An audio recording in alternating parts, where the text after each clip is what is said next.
There's an egg in there? Yeah. Oh goodness, that must be new because I just collected eggs and there wasn't any more in there. Can I eat blue? All right, scooch over. Get the egg. Oh yeah. Still warm.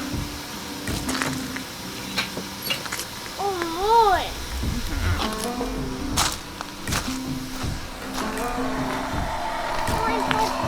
Hey guys, it has been a while and I needed that break, but I'm glad to be back. So I figured I might as well show you my garden because it's been a while and a lot has changed. I figure we do something a little bit different this week and start at the back of the garden rather than the front of the garden and work our way back to the front. So I'll start back here and work my way back to the front. First off, I finally finished amending these two beds and mulched them. We had a storm come through a couple nights ago, and unfortunately the tomato that was here ended up snapping in half, and I ended up having to pull it up. And then there was also a tomato in the front here that my zealous 2-year-old decided to help me prune, and that just came right out. So 2 tomato plants down here, but we still have a bunch left.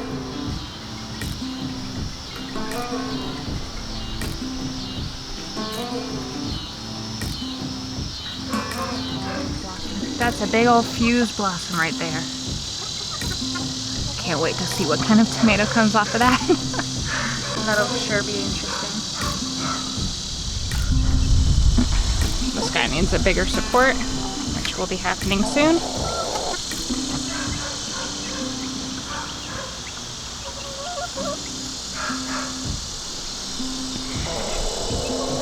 Then we've got lipstick peppers going on right here.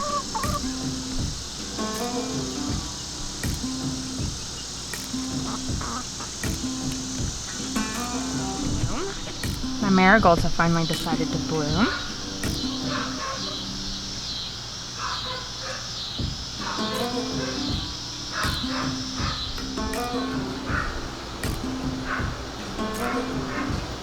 I've got a lot of empty space here. I had a tomato plant here that got ripped out, but I planted some herbs. I just sprinkled some seeds willy-nilly throughout this empty space.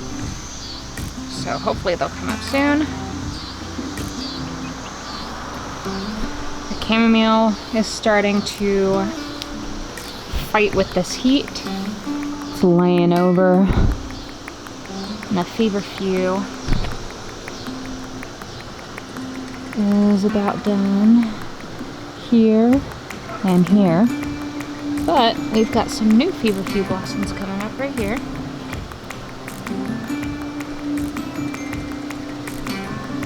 I significantly cut down my spearmint recently, as well as my holy basil. And that has freed up a lot of sun for the dark opal basil to begin to flower. And also I've got some cone flowers planted right here that never got a chance to really take off because they were too shaded. Now they are growing. The heat took my rhubarb, which was in this spot here. But that no longer being there freed up the ability for the sage here and the feverfew here to explode a little bit more. We've got some beautiful zinnias.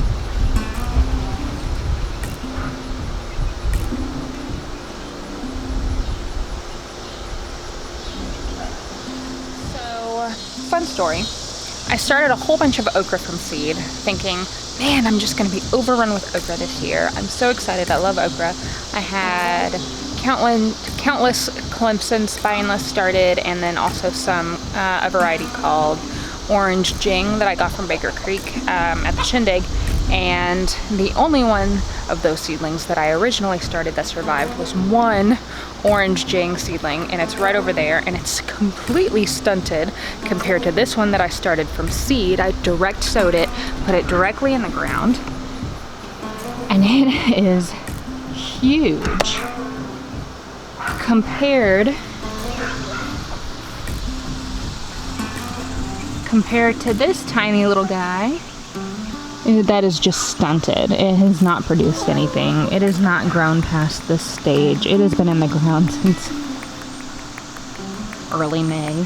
It is now end of July, and yeah, so I hope this big guy will start giving me some okra soon. And then we've got this little tomato that accidentally got topped, which I did. Whoops. This is a Brad's Atomic Grape.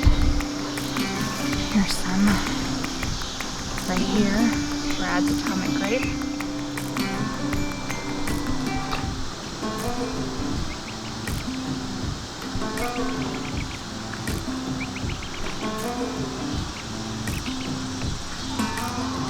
Today was actually the first day that I have actually gotten tomatoes out of the garden. I got a handful of super sweet 100 cherries and a couple of berries, blueberries, cherries, and I'm really excited to try those.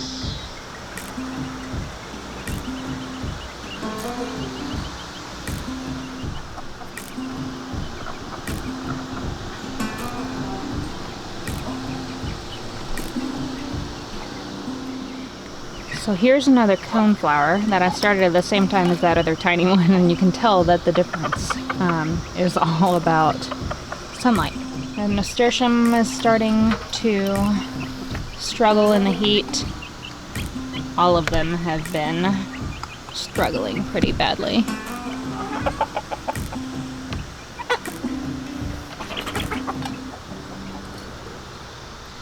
Another thing that's gone recently with the heat is my weed eater. I was weed eating in my front yard recently, and I don't know how I did this, but like the auto feed portion of it just broke. And I don't know if you've ever weed eated with a weed eater where the auto feed feature has broken and all of the string comes out at the same time, but let me tell you, my shins did not appreciate that. Here's that thyme and sage from the other direction. That big open spot where the rhubarb used to be. But that extra sunlight has really helped this sage to explode, though something's been munching on it, so maybe it's about time to spray some neem. Strawberries are looking absolutely beautiful. Something's still munching on all of those too, so meh. I've got some tomatoes here.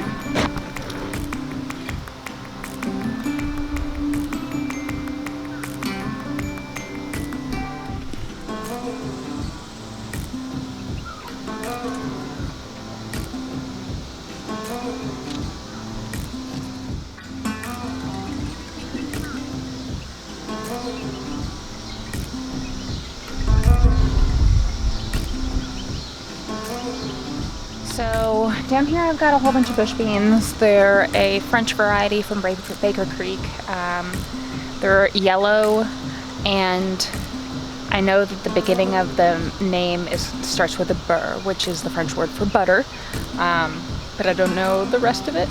I could look it up for you and put it down in the show notes, but for now I'm just going to show you what they look like. So definitely been eaten on like crazy, but they've also been producing like crazy. They've got little bitty beans all over, and they're producing more constantly, and I come out here and pick them on a regular basis. So, and all of these are just covered with little baby beans. And here we've got some calendula. This one's Orange King, as you can see. The one back here is also Orange King, and then this one is a Strawberry Blonde, and this one is a Strawberry Blonde. They've been blooming pretty good on and off for a while now, and I've been coming out here and cutting off the ones that are starting to dry out to save the petals for decorative purposes. I'm not using them for medicinal purposes at this point, but They sure are pretty and they smell nice, so I bring them in, dry them out, and put them in jars. So another thing that I cut back recently is these zinnias here, and they're still producing beautiful blooms like crazy.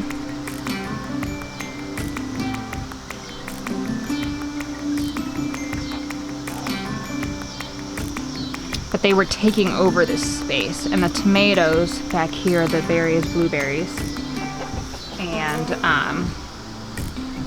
we're just not getting enough sunlight to ripen. And you can see a whole bunch of those little blue tops there.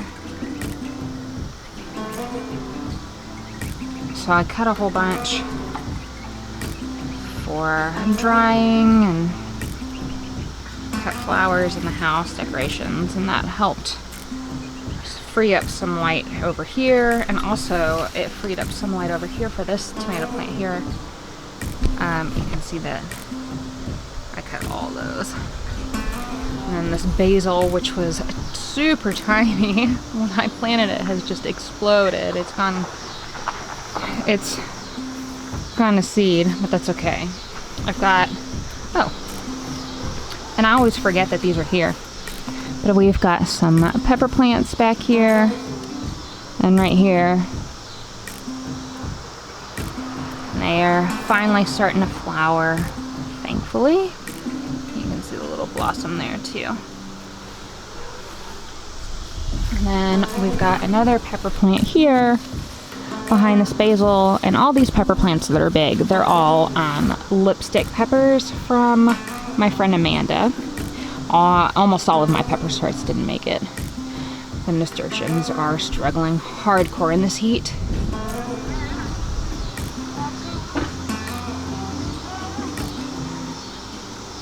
One thing that I love about gardening in the city, my neighbor singing here. We've got some Cosmic Eclipse tomatoes that are finally starting to show a little bit of color.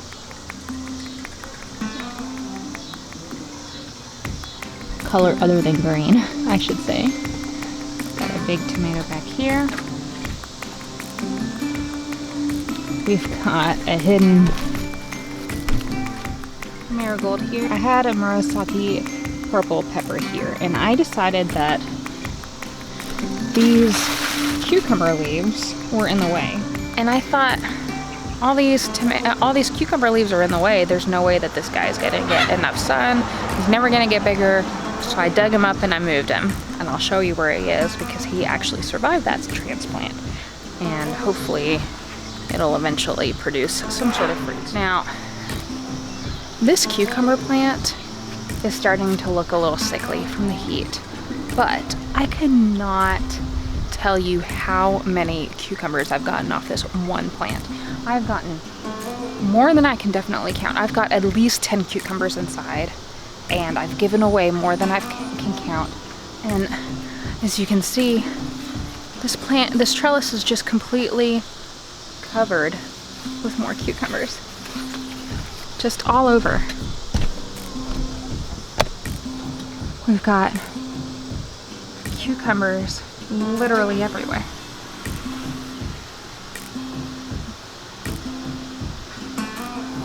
Little bitty cucumbers, big cucumbers, they're just everywhere. Up above me, all around. And they're just more and more and more.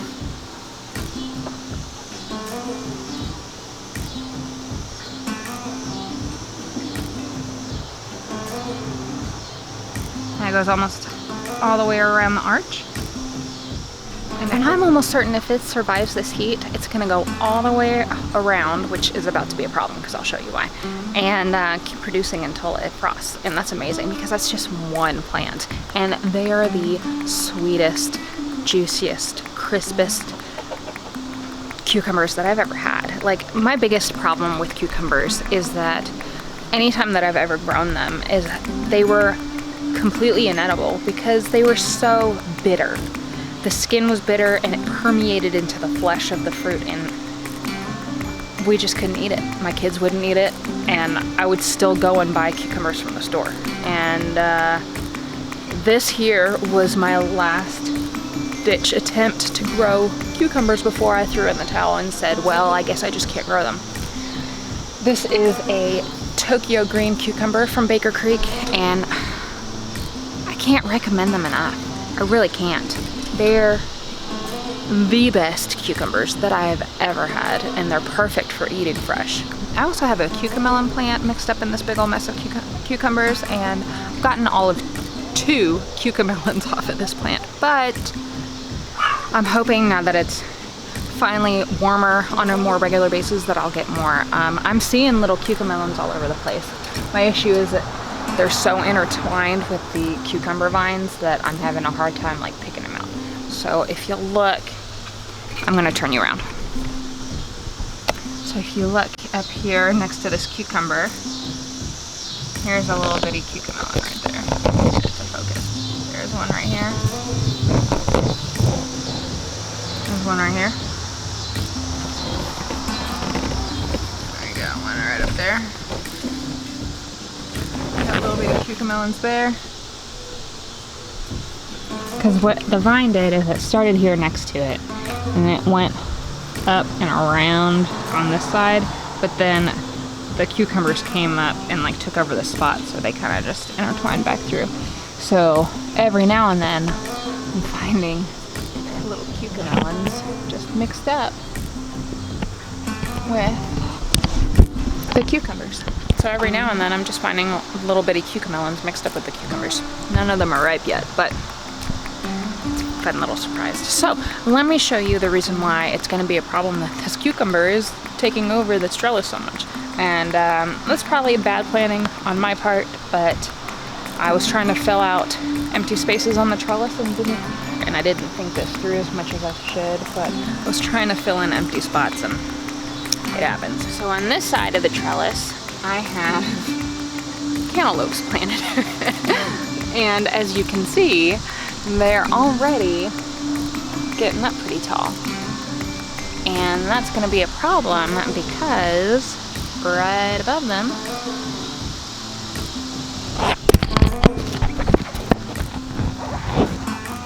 are the cucumbers.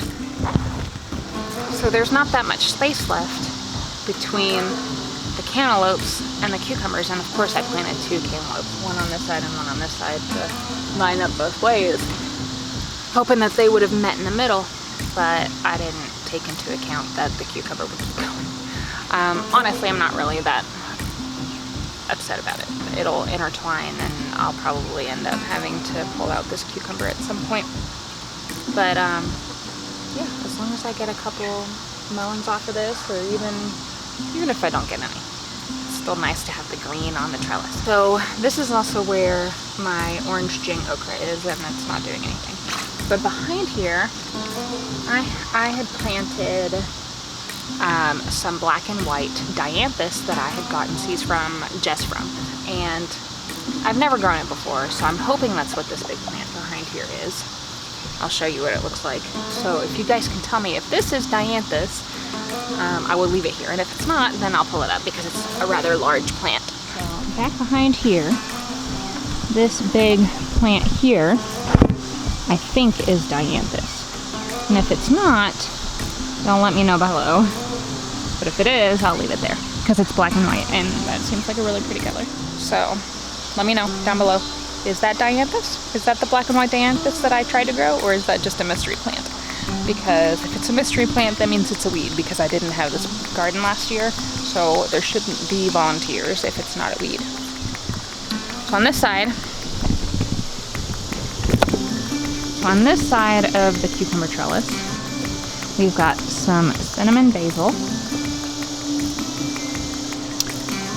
and these beauties, which I'm not entirely sure what they are. That one's cracking a little bit from overwater, but that's mostly from the train. I think they're black seaman tomatoes, but I'm not 100% sure, so guess we'll see. And then on this trellis we have the old Homestead pole beans, and they haven't produced yet, but they're going up and they're putting off blossoms, so hopefully soon. And then down here we've got some more of the bush beans that I had. And these down here are more bush beans that they're the same as the previous ones I showed you. You can see some of these. This one looks ready. That's what they look like. They're a yellow bean. They're really good to snack on. I haven't gotten enough of these to actually make a meal out of them, so I just eat them out here. And they're really good. So the chard that was here, the Swiss chard that was here next to the cucamelons are gone. It was starting to look rough in the heat, so I pulled it, gave it to the chicken. Surprisingly, I still have my kale through here, and the mint, and then the chamomile that was here, it's gone. I had a whole bunch of arugula, lettuces, some mixes through here. That's gone. What is here now is a volunteer tomato. What is here now is a volunteer tomato that has intertwined itself in this trellis. I haven't pruned it much, really, just because I wasn't supposed to be there. But it's putting off fruit right through here, and I'm almost certain it is a volunteer super sweet 100 cherry tomato. So I had a lot of those growing over here last year. So here on this last part of this trellis is grapes, and they, if you remember when I put them in, stopped right about there, and they have just exploded. Through here. There. Doing a great job filling out that trellis. On this side, I decided to go ahead and sow some more cucumbers for the fall, though now I don't know if I'm actually going to need all these cucumbers, and they're not growing as quickly as I had hoped because of the sunflowers are right here. So these haven't bloomed yet, and I'm thinking that these are my red velvet, and because I haven't had any bloom this year. But I've gotten a whole lot of autumn beauties, and the yellow queen.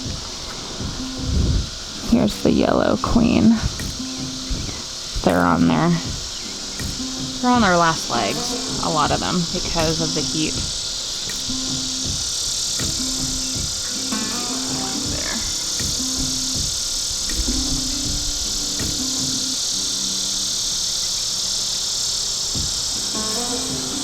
Got my first mammoth sunflower bloom in here. I think it's huge.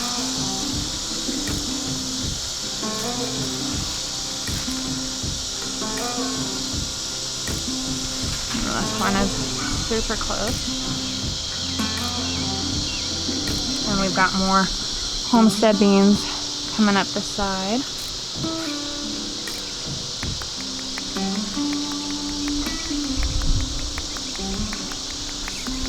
And I've got a little bit of calendula here. Orange King is the only one that's bloomed so far. But if you look closely, we've got a whole bunch that's getting ready to bloom. That's exciting.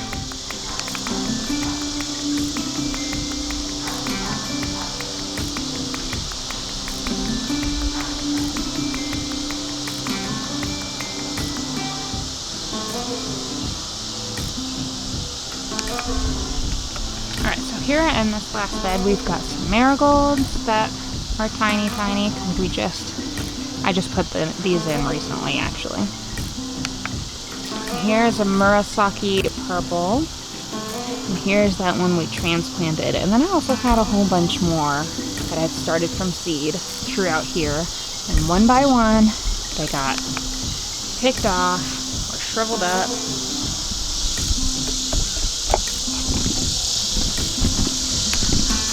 And honestly, I really think it was Fishy's fault.